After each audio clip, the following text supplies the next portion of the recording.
Okay, yeah. So Career Aid Hub is a training and a coaching and learning organization.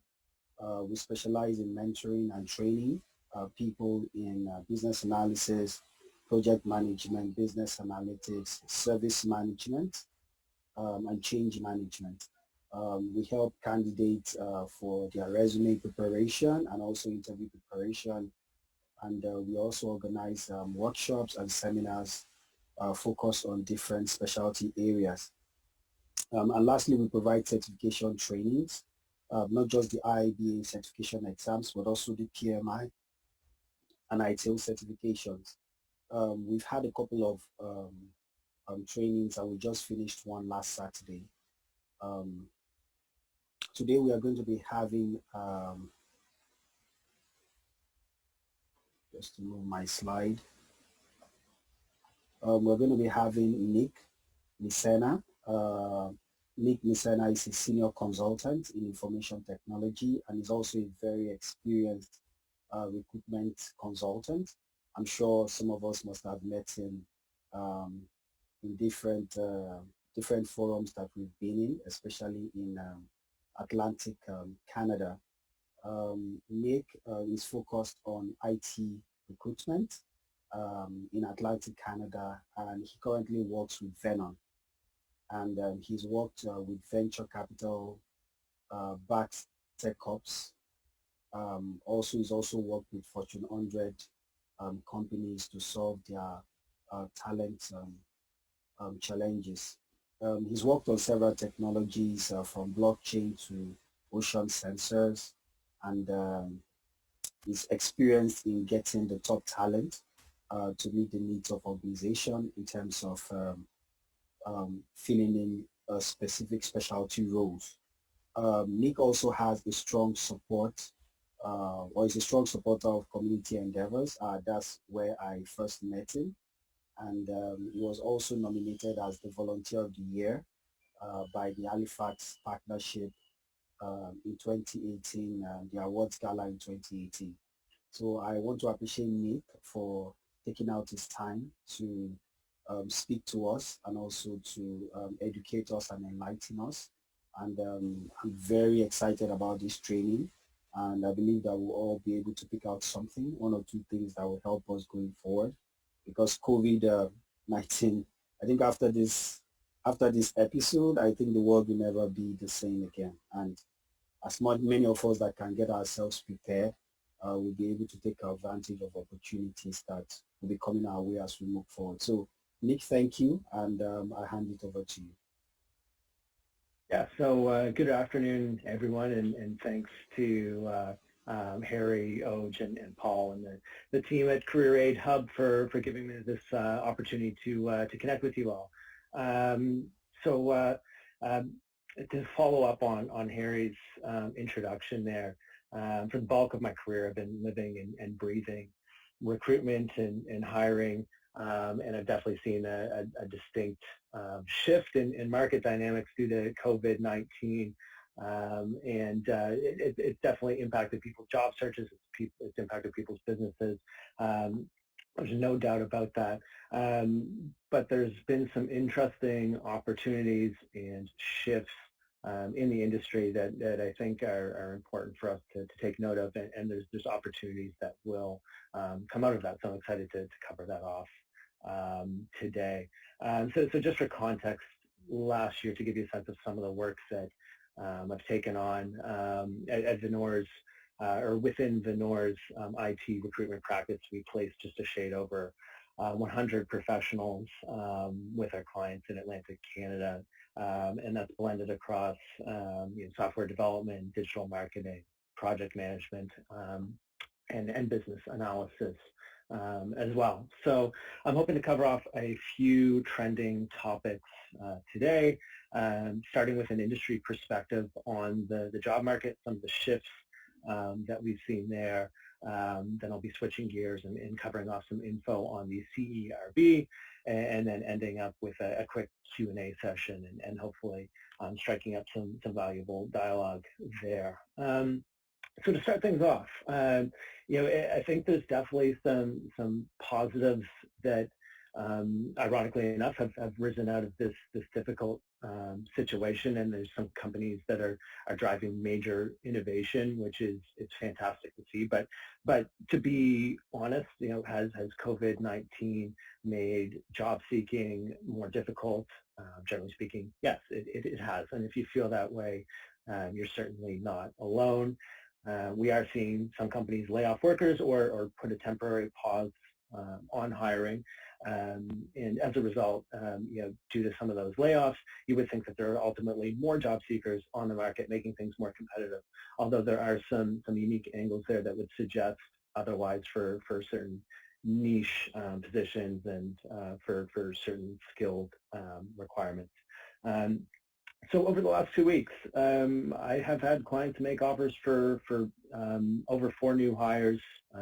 One was on the software development side, one was as a project manager, and two of those were as business analysts, which I think is relevant to the participants in this webinar today, because I know a number of you, are passionate about business analysis and looking to make a transition in your career into that domain.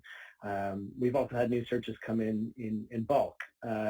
So there are good things happening, and I think it's important to note that there's still companies that are moving forward, and companies that are growing, and unique opportunities that almost everyone in this group can take advantage of that you maybe otherwise wouldn't have been able to. Um, so what we're seeing from a broader industry perspective is that healthcare, health tech, e-commerce, logistics and supply chain, video streaming platforms, these are all verticals or platforms that are actually seeing an uptick in business during COVID-19. To take it down more tactically, what does that mean for you as job seekers, or you as professionals looking to grow your career? I would say, take the time that you have now to build out your digital footprint, update and refresh your LinkedIn profile, write that blog post that you've been waiting to write that you haven't had time to, and reach out to influencers in your network or trusted peers that you feel can help you out in your career. We've got that time and capacity now, and every single person out there is in front of their computer. And even if we are seeing businesses out there that are having a downturn, the benefit of that is that you've got an opportunity to cut through the noise and get in front of them and hopefully connect with people. So another benefit that I've seen to this unfortunate situation is that networking from a job seeker perspective has become democratized. Everyone's on a level playing field now, using online methods of staying in touch. And in many cases, barriers have been removed, allowing people to access online networking events, training resources, some of which I will cover off later in this presentation. And that's good to see. Everyone's eyes and everyone's attention is undivided, and there's one channel to pursue networking opportunities and to gain visibility and to ultimately talk to the people that can help you grow your career. So for example, the Halifax Partnership, COVE, which is the Center for Ocean Ventures and Entrepreneurship, Volta, which is Atlantic Canada's, or more specifically Halifax's startup incubator and ecosystem, Digital Nova Scotia, and many other organizations are offering unprecedented access to their events. You no longer have to either take the time off of work or get care for your children. You can tune in from home, and they're actually moving many of their networking events to digital platforms and removing the cost of entry. So you can, and you definitely should, aim to form relationships online and have a mutual exchange of value if you can. Another resource that I've really taken advantage of during this downtime or downturn has been lynda.com. And I'm not sure of how familiar many of you are with that platform. You might know it better as LinkedIn Learning, but it's likely the one of, if not the biggest online learning resources out there. And it is a paid service or a paid platform, but through the Halifax Public Library, all you need is your library card, and you can actually access lynda.com through the Halifax Library. And there's a wealth of resources there. You can learn everything from software development to digital marketing to project management, and many of these programs are certified. So if you are off of work or if you're looking for your next opportunity, you can leverage these online services and gain recognized certifications that will help set you apart now because you've got undivided attention on your online profile, or alternatively, when hiring does resume, and it will resume, we're seeing signs of that, you'll be top of the list because you've taken this time to better yourself, which again, I think is important to be opportunistic and to take advantage of these unique circumstances. So as I've noted, all eyes are online, and you have more focused attention than ever before. So gain those certifications, reach out to people online, and you take advantage of that. You don't have to go out to networking events that are too far from your house. You don't have to go into social environments where you feel less comfortable. You can network and you can better yourself from the comfort of your own home, and people are more accepting of that now than ever before. So earlier on, I did touch on the fact that and I'm hearing this when I'm talking to my peers in the industry, and I'm hearing this from job seekers, is that the market's going to be flooded with job applicants because of the significant amount of temporary layoffs that have happened as a result of COVID-19. That is true. There are more unemployed job seekers out there now than there were for the past number of years. That being said, what I'm seeing firsthand is that anyone who is still gainfully employed during COVID-19 have actually become more risk adverse and are applying to less jobs than they were before. I couldn't even count how many people I was talking to last month that were interested in on an exploratory basis to pursuing new employment opportunities that have since paused their job search and are not looking out for new opportunities. So in some respects, yes, there are more active job seekers out there, but the people that are gainfully employed are actually scaling back their efforts, and as a result, it's sort of balancing itself out. When I'm searching for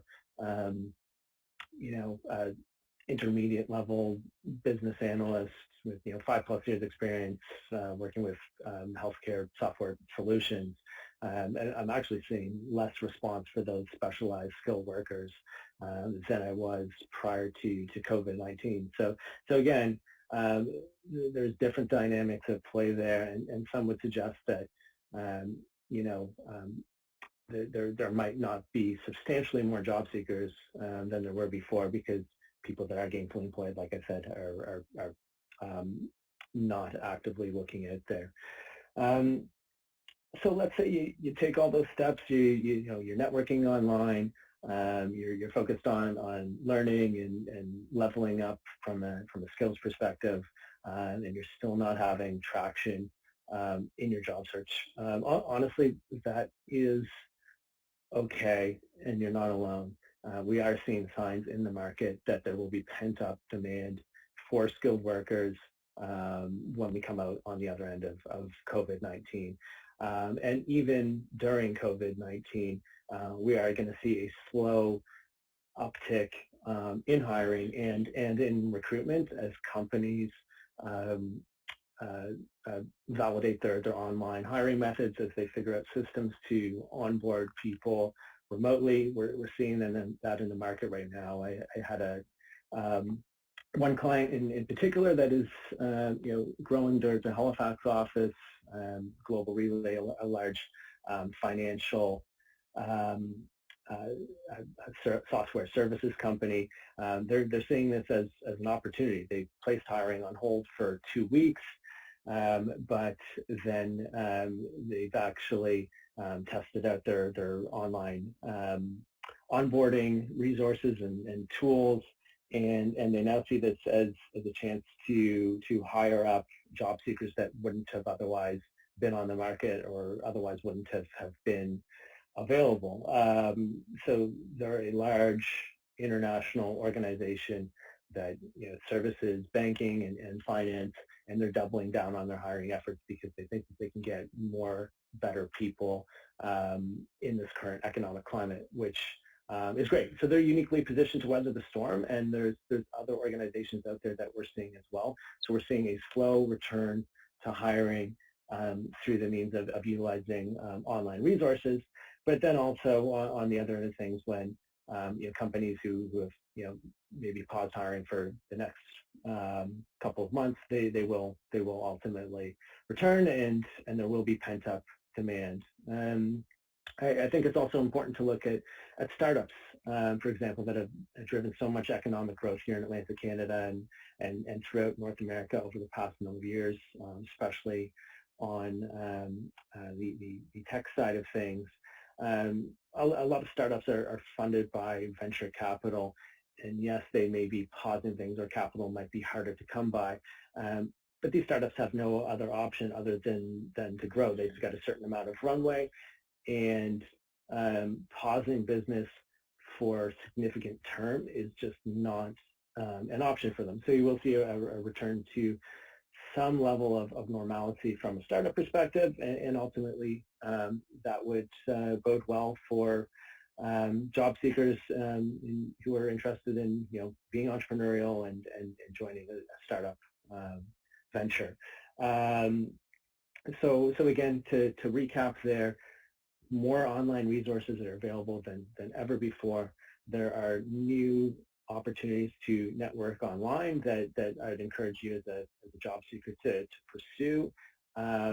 There's ways to position yourself for success now or when hiring resumes versus, have talked to some people who just feel that there's nothing that they can do right now. And what I'm seeing is that that's not the case. There's things that are going on, and good things are still happening. It's a difficult time, yes. You're not alone in feeling that, but there are strategies that you can take away and things that you can do in this time to position yourself for success. So I'm going to switch gears here and go speak about the CERB. Admittedly, I wouldn't say I have anything groundbreaking to say about this benefit. However, it's definitely a hot topic, and one that a lot of people are asking about, and one that a lot of people are learning about as things progress. Because quite frankly, I think the government is figuring out as things progress. It's not an easy solution to get right from day one. So before the CERB, for Nova Scotians, this is something that I find is less known out there. There is a worker emergency bridge benefit available for Nova Scotians who are laid off or out of work because of COVID-19. It's a one-time payment of $1,000, and its intent is to bridge the gap between the period that you had to wait for your CERB benefit, it could definitely be something that I think Nova Scotians can tap into that would help out in a time of need. What I've heard about the CERB firsthand from people who have applied to this benefit is that it's really easy to apply for, and people are receiving money relatively quickly. One person that I was talking to today actually mentioned that he logged into CRA, and after 4 clicks, he was deemed eligible and had a CERB benefit set in motion. One area that I have seen confusion around is EI versus CERB and the eligibility and how to pursue or which stream to pursue at this time. Right now, I'd almost suggest that there's not any option, and everyone is diverted towards the CERB. EI is something that would come into place after your CERB, that 4-month period has been completed, and then at that point EI would kick in. The EI process is not it's not able to process all these claims at scale. It's too complicated to from an administration perspective to get the amount of people that need money right now the right amount of money. So the federal government has rolled out the CRB, which simplifies the process, and everyone gets $2,000 across the board. Another question that people have asked, and there is a little bit of confusion, is about taxes. So the $2,000 from the CERB that's offered on a monthly basis is not taxed at source. So you will get a check or deposit in your account for $2,000. That being said, and it's something I think that everyone should make note of, is on the other end of things, let's say after taxes come up next year, this is still taxable income.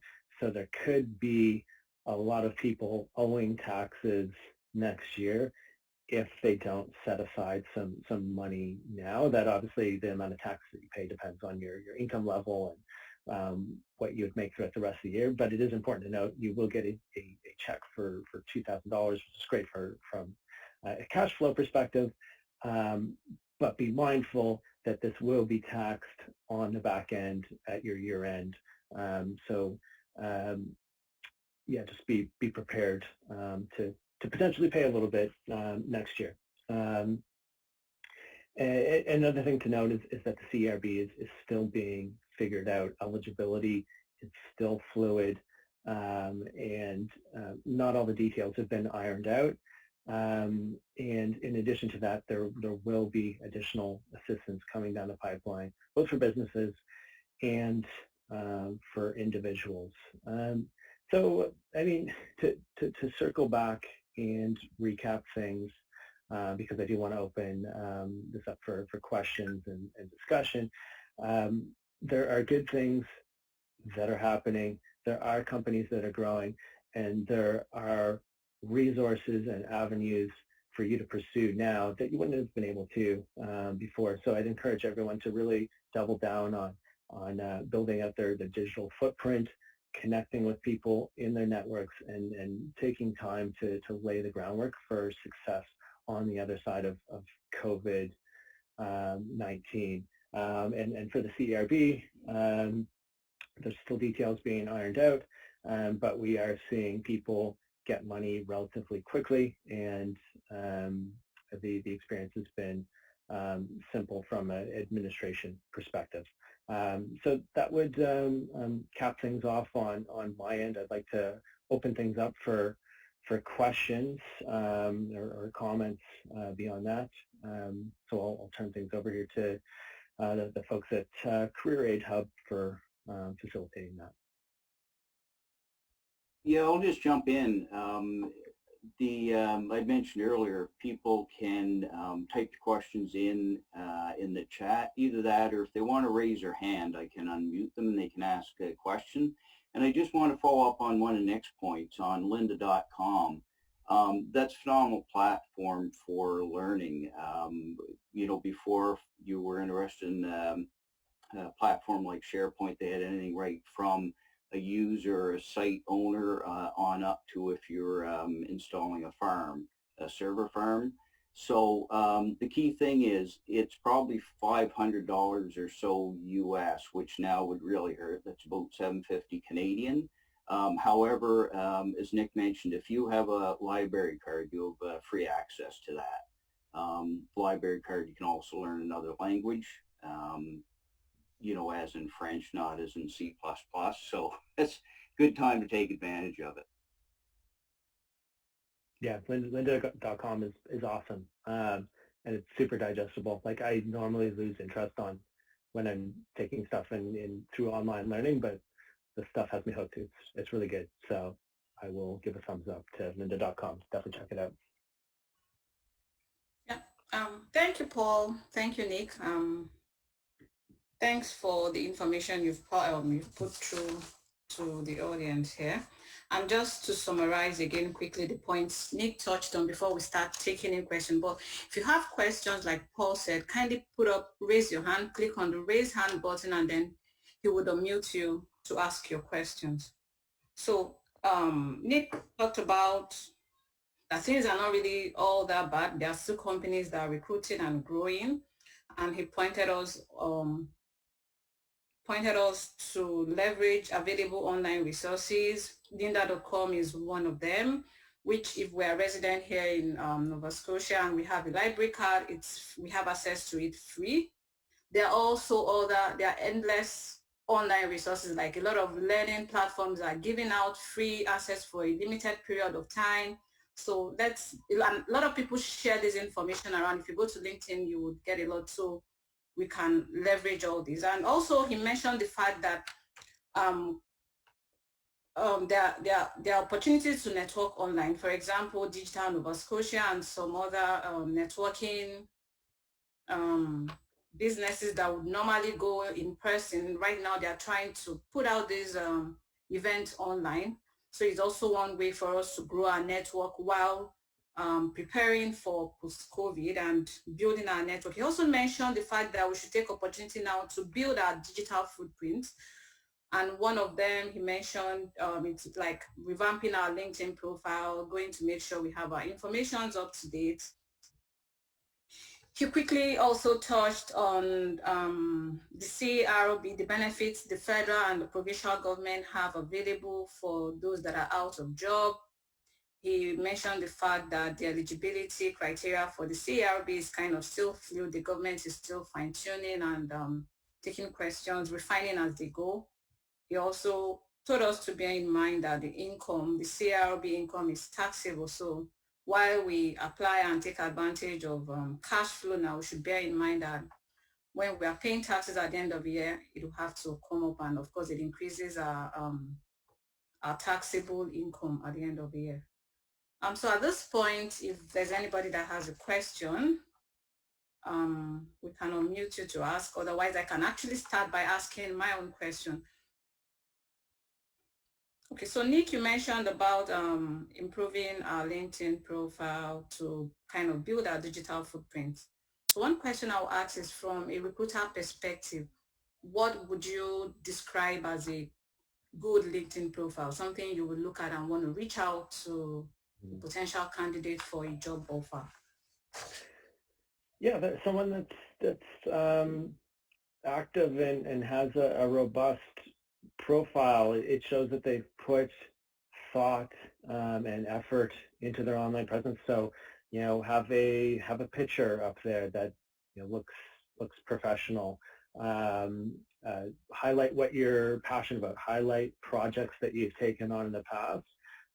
Just make sure to fill out your experience so that people can scroll through and pick out things that they like. And quite frankly, it also helps from a keyword search perspective. If I'm looking for a business analyst with a background in change management, and you've highlighted some of your projects that are relevant to that, I'm going to turn up your profile and I'm going to give it a look. I'm going to read things, and if it looks like it's a match, I'll be reaching out, and hiring managers would be reaching out. So definitely take the time to highlight your skills and talk about the projects that you've taken on, and make it easy for people to connect and reach out and want to learn more.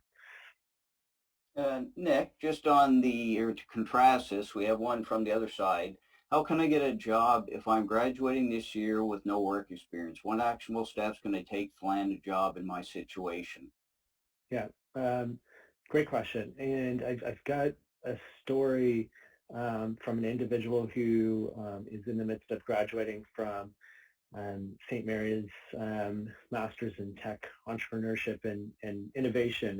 It's a great success story that just played out over the past 2 weeks. And I think the student, can provide some lessons learned for everyone. So 2 weeks ago, I had a student who was in a very similar situation reach out to me on LinkedIn, and he said, hey, Nick, I noticed that this is the area that you specialize in.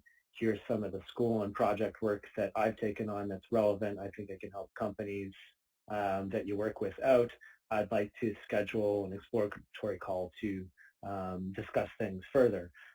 So we set up a Zoom call via video.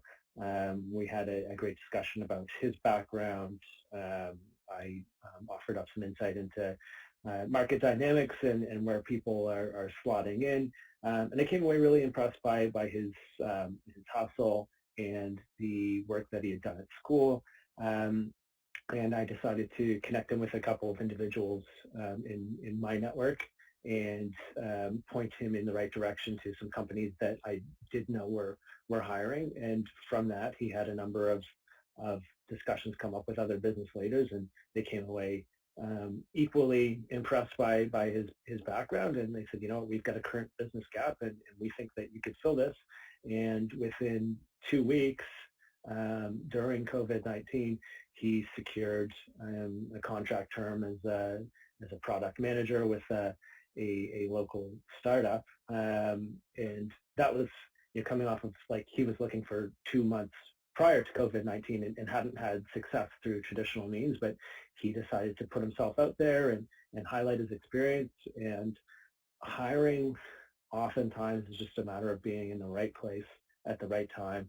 Someone believes in you, and someone thinks that you can help them, and they have an opportunity, and they provide it. So he just continually put himself out there and was passionate and articulate about his studies and his academic projects, and someone took a shot on him. And I think that's what students can do. It is, I think, intimidating to reach out to established professionals online through cold outreach and saying, hey, I would like to talk to you because I think that I can help you and you can help me. But I would encourage that. That's how you will stand out versus being sort of caught in a flood of resumes applying on job boards. Which is still not a bad strategy. There's nothing wrong with applying for jobs, but finding ways to stick out is definitely a key to success. And I've seen other students take that on and be successful even in this difficult current climate. Okay, great, thanks. Before I forward the next question to you, just mentioned people who are watching that you may have to, if you don't see the chat and raise hand, you may have to drag your mouse down to the bottom of the screen, and then the panel at the bottom will pop up. The other question is, can you suggest a website or hub that one can go to find a lot of information relating to skills training and working from home during the crisis? That's a great question, because ironically enough, my feed was almost flooded with blog posts on best practices from working from home once COVID-19 rolled around, which was great, and there's a lot of good insight, but it was difficult to cut through the noise. Honestly, I don't know of a single resource that would encapsulate all of this really, really well. I always just sort of pick and choose content as it pops up in my feed. I will think on that, again, not to pitch lynda.com and LinkedIn Learning too hard, but they've got a number of resources on how to manage your time working from home, digital networking, best practices, a wealth of online resources through lynda.com. But yeah, to answer your question, directly. I'm not sure, but what I will do is I will look into that and you go through some of the content that I found compelling, and I'll try and circle back and see if there's an easy way or one comprehensive site that would offer that up. But offhand, I don't know, to be honest. So just on a side note, Nick, very side, I have a side job where there's a company where we do sales and service of barcode equipment. And when I describe the company, excuse me, because we sell refurbished product, I say in good times we do great and bad times we do better. Just because of, the budgets being cut, so on and so forth. But I'm wondering just generally, and I'm sure this isn't for the bulk of attendees, but in this environment, where would you suggest we go to look for talent? Like if we need, say, an entry-level accounting person, or we need somebody who has experience repairing cell phones, what would be the ideal? Because it's a little different environment than previously. Absolutely. It's a great question. My first thoughts are there, and there are different angles that you can take, and they're not all mutually exclusive either. My first thoughts are looking at your current employees and your current professional connections, and finding a way to inspire them to offer you trusted referrals. That's typically the best way of hiring. Is the best people that tend to work and identify the best talent out there. If you've got a good junior accountant on staff, or someone that is top tier mechanical tech, then ask them who they know. That would be the first step. If you don't have that luxury, I would also look to reach out to specific job readiness organizations that are out there, or potentially even NSCC if you're looking for someone with a mechanical background or an accounting background. They would know who's out there to look. But yeah, my first thoughts are great people tend to know great people, and if you have a trusted relationship with someone, they'd be your best bet to go to first, in my opinion. Okay, thanks. Just to let you know right now, I don't see any other questions in chat or raised hands. Yeah, I have before other people come in, I have a quick question. Nick, what tips do you think people need to have when preparing for video interviews? Because I have a couple of people call me up to say they have interview sessions. It's going to be via Skype and all that. What tips would you give to them? Yeah, good question.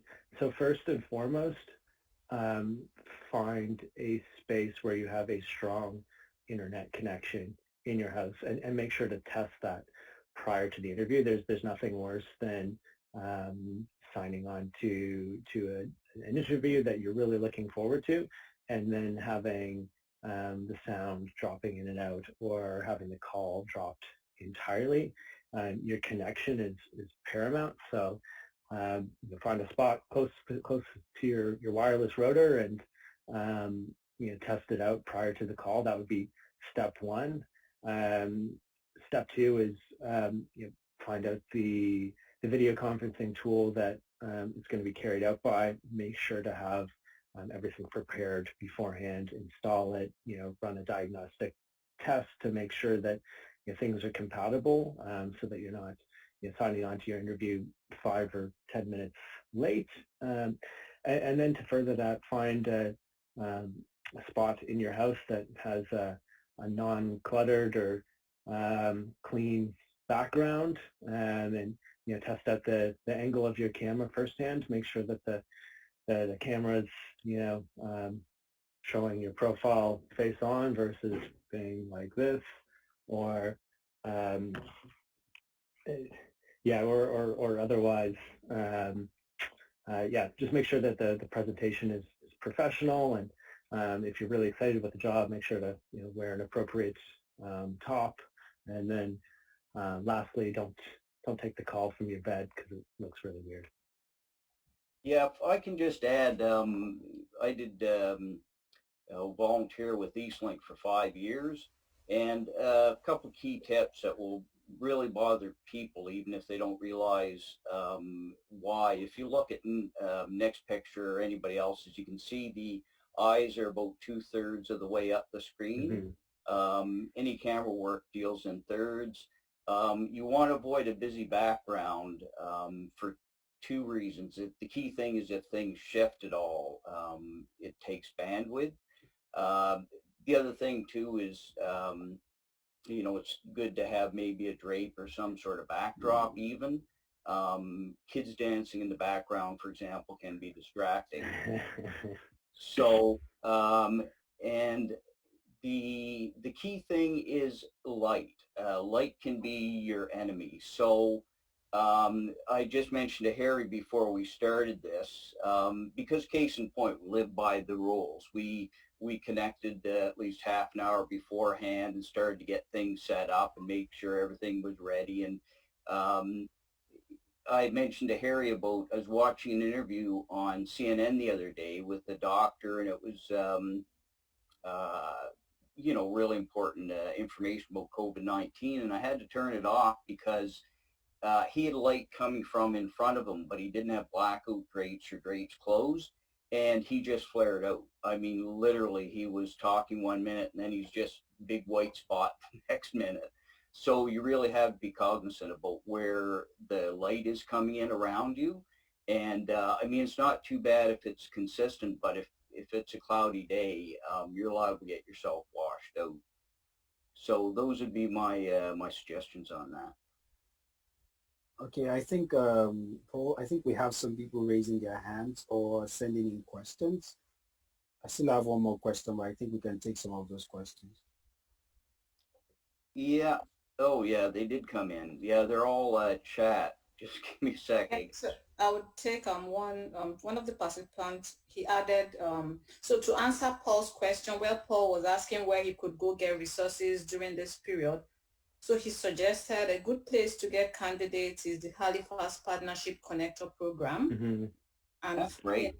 Social media, the reach of Facebook, LinkedIn never ceases to amaze me. So he's suggesting you could go to the Halifax Partnership Connector Program and then also look up your connections on Facebook and LinkedIn. You'll be amazed at the kind of people or resources you will get in there.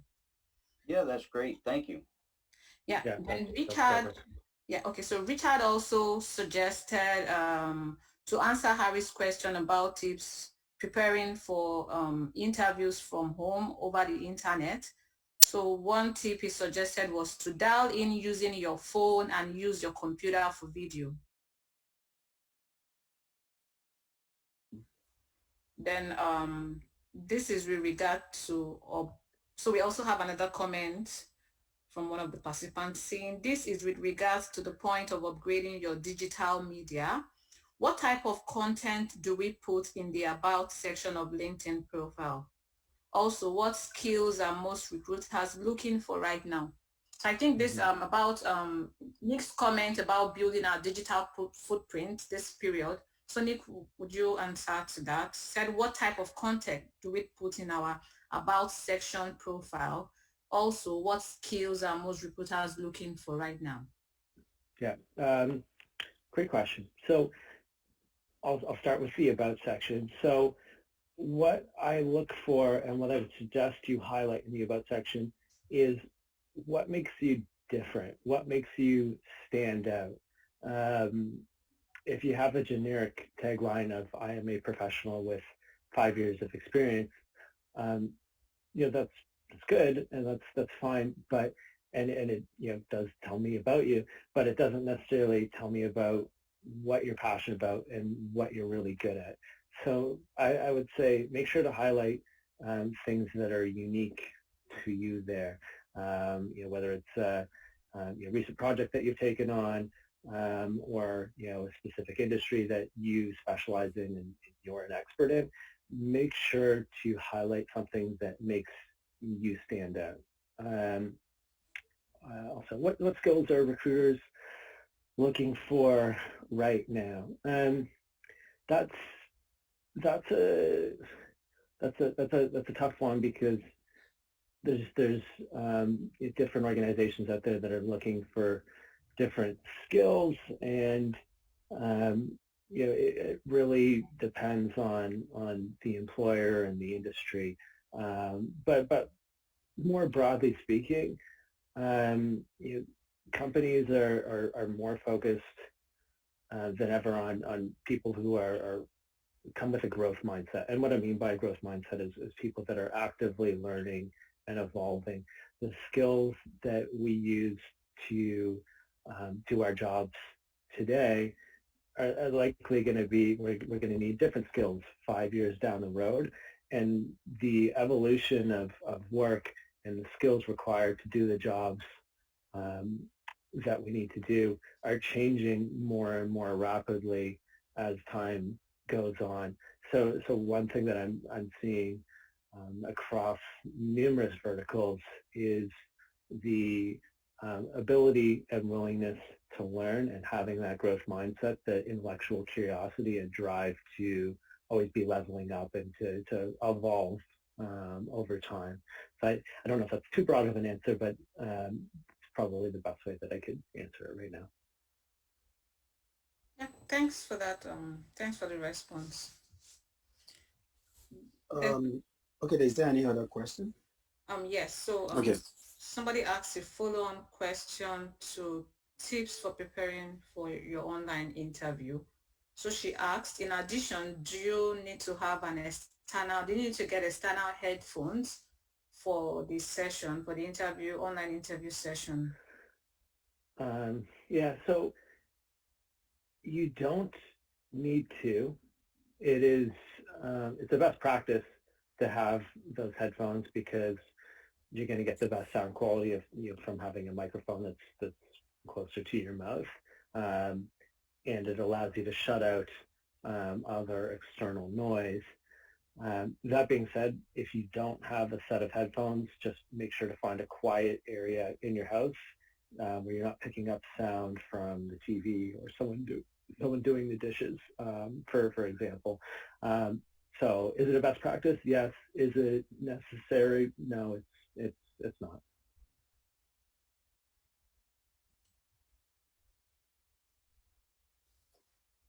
Harry, you wanted to say something? Can you go ahead? Yeah, just a quick question on, I had someone ask a question about he's been laid off his job, and he's thinking of changing career, but he's not sure if he should go back to school. So I wanted to know what your advice would be on that.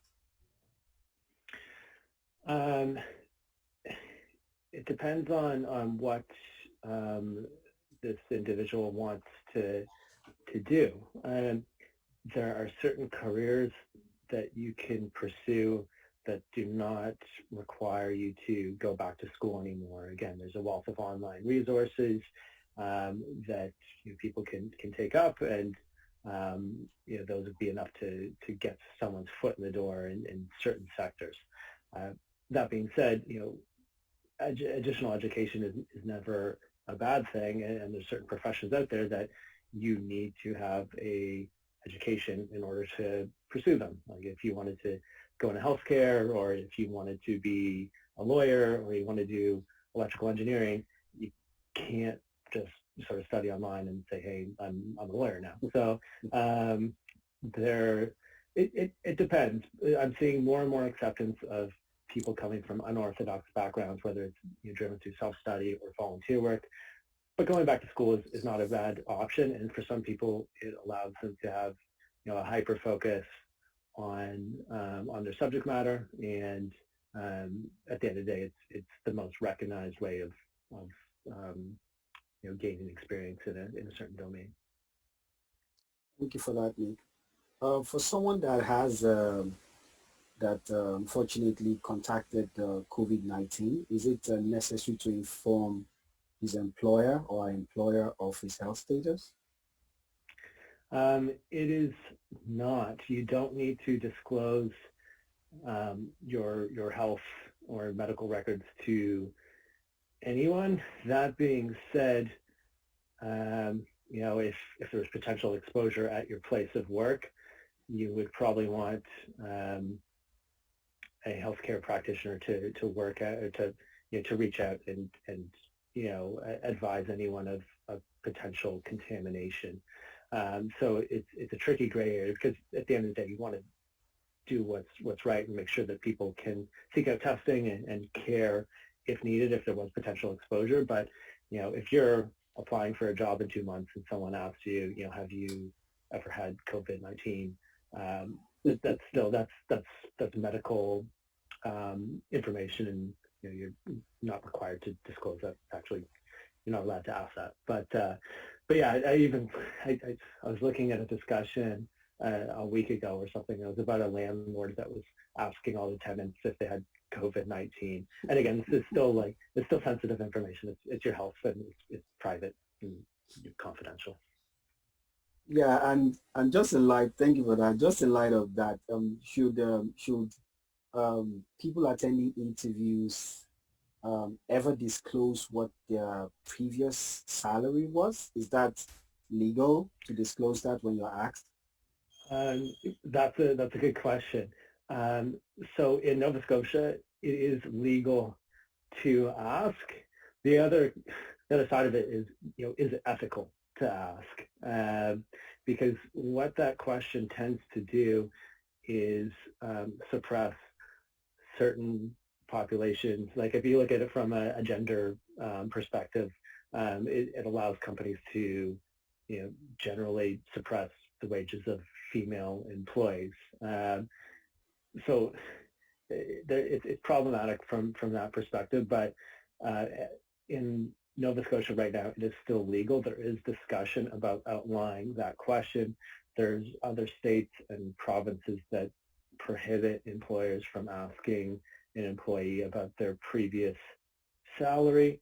I look at it a little bit of a different way. I don't really, I don't like that question. I don't like asking it. But on the flip side, if you're currently earning a really good salary,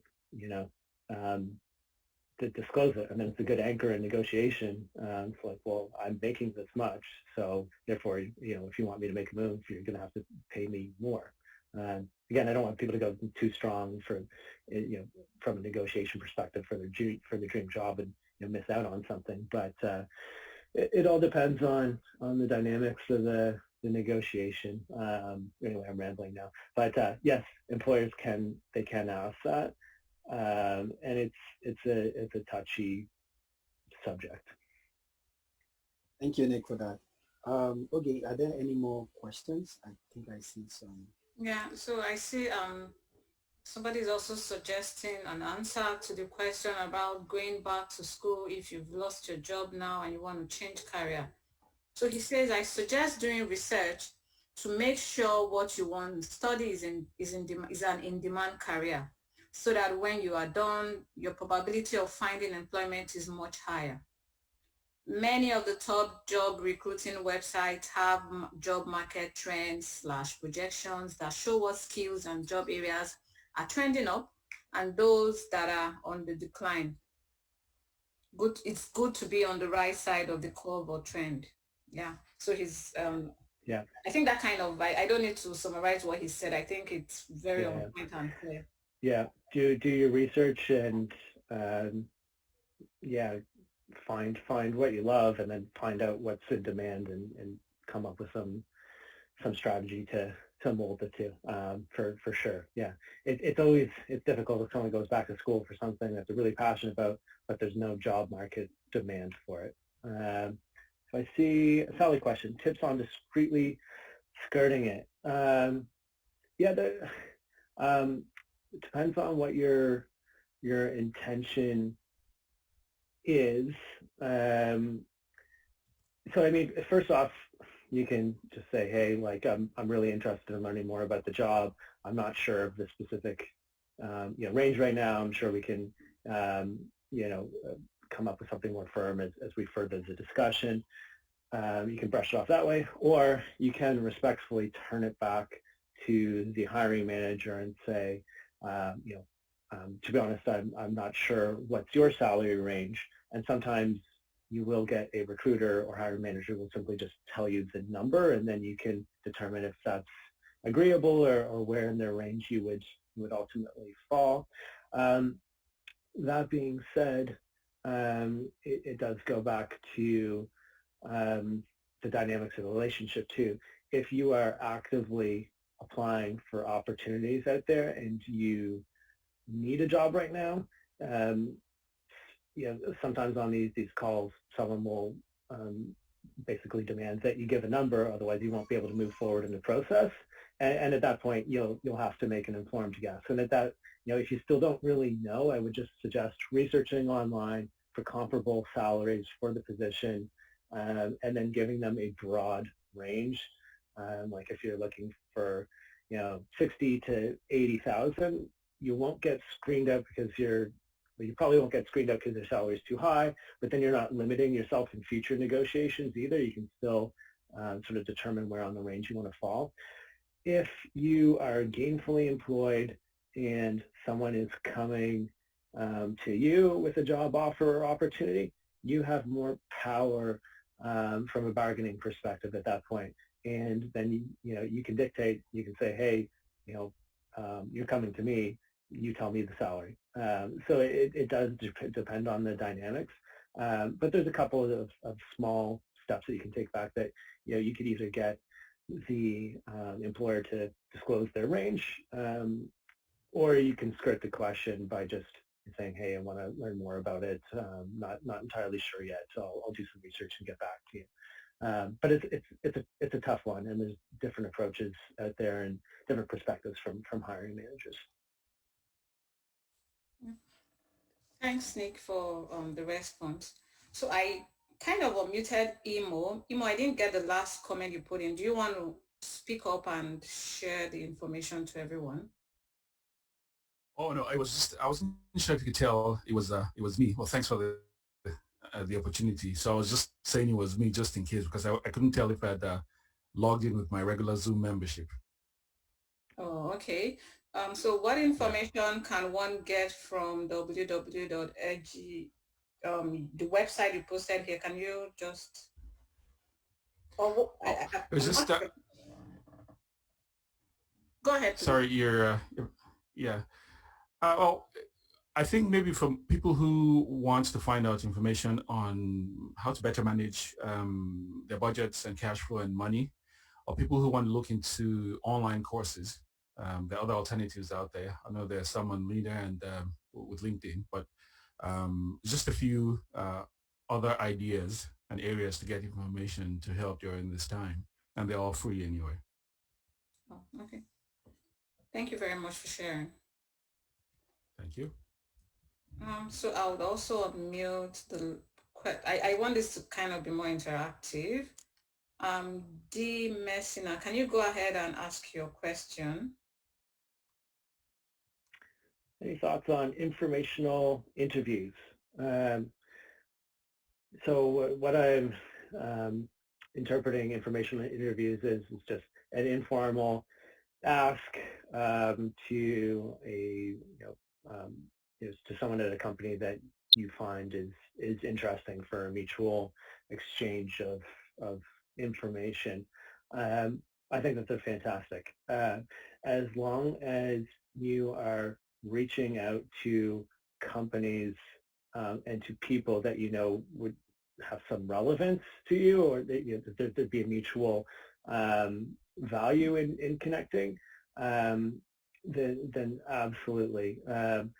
You get to learn more about the company. You get to better inform your job search strategy by learning firsthand what skills are in demand, what kind of work people are doing in the industry.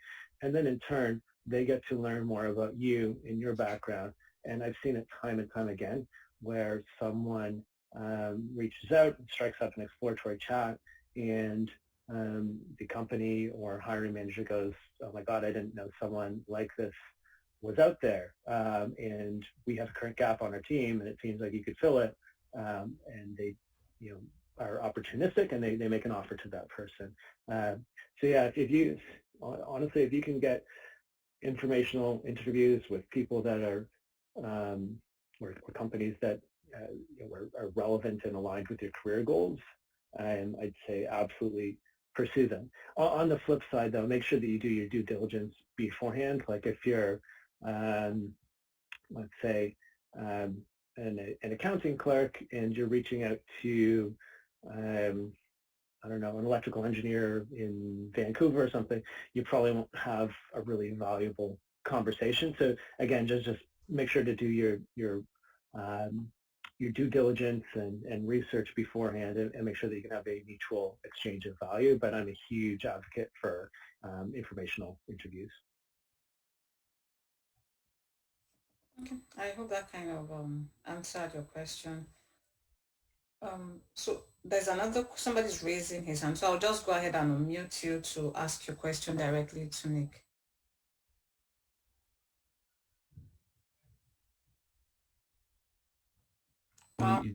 Yeah, can you go ahead now? Sorry.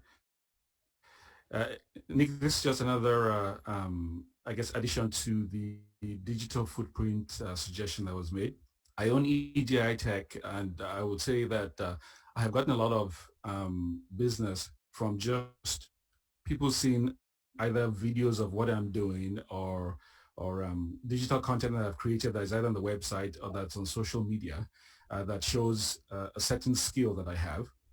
And so I think that if people go out and are creating, it's more like a digital portfolio that showcases the things they can do, and they have it posted where people can see it, that itself attracts people who are looking for that kind of a solution or skill set that you have. Because you have scenarios whereby, somebody wants to solve something and you've solved it, or somebody's looking for someone that is able to do public speaking on a certain topic, and you've shown it. So it's just a way to demonstrate that you have the skills that somebody has. The last 6 speaking engagements I had were based on people just either referring something I had created to somebody who needs that skill, and then I get called in.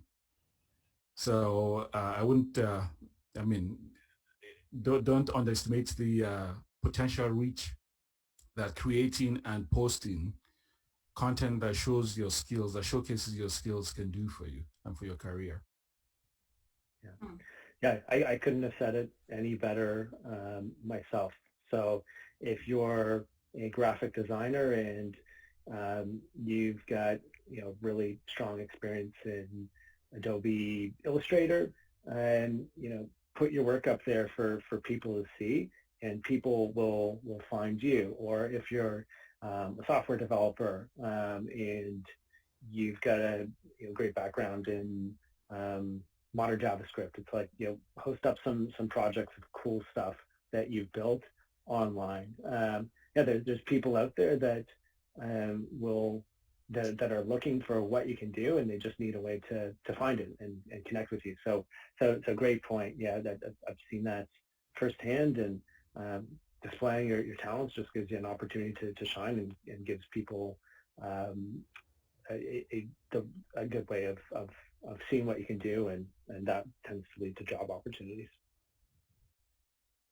Okay, so we also have another hand raised here, Surab. Go ahead and ask your question.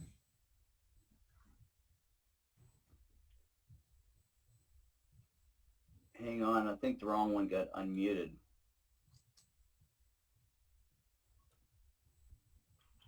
There we go. You should be live now. Surab?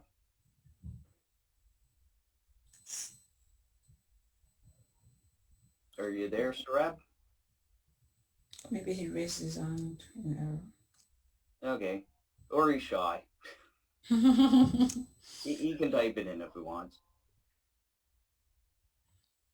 Okay, I think we've taken all the questions we've had so far. I don't know if there's any other question.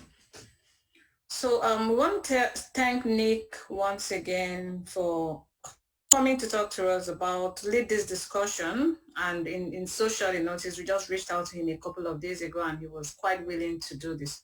Thank you, Nick, for coming to share your wealth of experience and kind of opening our eyes to opportunities out there and what we can be doing now, even though things are not looking too good. And thank you very much for all that for everyone that dialed in. Thank you for making this engaging. And I've actually learned one or two things from this, and I believe we all that dialed in have also taken one or two learnings from this session. I'll hand this over to Harry. In case he has closing comment for everyone on the call. Hi, Nick. Hello, sorry, you just cut out there. Oh, okay. Sorry, I said, do you have any closing comment for everyone on the call before Harry kind of wraps it up? Yeah, no, I would say, you know, it's a difficult time for a lot of people, but there's unique opportunities and tools that you can use and still ways of pursuing what you're passionate about. Yeah, I think it's just important to know that it's like we will come out on the other side of this, and there's lots of things that we can do right now to position ourselves for success. So I just wanted to again thank the Career Aide team for having me on and for giving me this platform, and I wanted to thank everyone for the great questions and discussion out there. I hope that there was some takeaways for everyone involved. Thank you, Nick. While I was trying to wrap up, I think we got two more questions, and Paul has answered to one. So to Surab, yes, you have access to LinkedIn Learning via the Halifax Public Library online. If you go to the website, there's a tab called e-learning. You click on it, you'll be able to access lynda.com, which is the same thing as LinkedIn Learning, and then put in your library ID. Hope that answers your question. There was also another one around, sorry, I think I clicked too much. Could you examine upon Halifax connection network? This question is not very clear. Do you want to ask your question out loud to Nick? So you're currently unmuted. If you want to ask out your question to Nick so that he can answer. Apparently I can't type. Examine should be expanded. Could you expand upon the Halifax Connection Network? It was alluded to earlier in the talk. I think I know what you're talking about. So through the Halifax Partnership, there is a program called the Connector Program, and what it is a sort of networking program that has connectees, which are people looking to expand their personal and professional networks, speaking to like-minded people or people that are in the industry or in an industry that they're striving to further their careers in, and then there are connectors, which are people that are fairly established in Halifax and are willing to meet with the connectees to share job search strategies or professional insight. And then following these meetings that are set up and facilitated by the Halifax Partnership, the connector, the person with the established professional network, is supposed to provide the connectee with 3 connections that would be valuable for them in their pursuit of their career goals.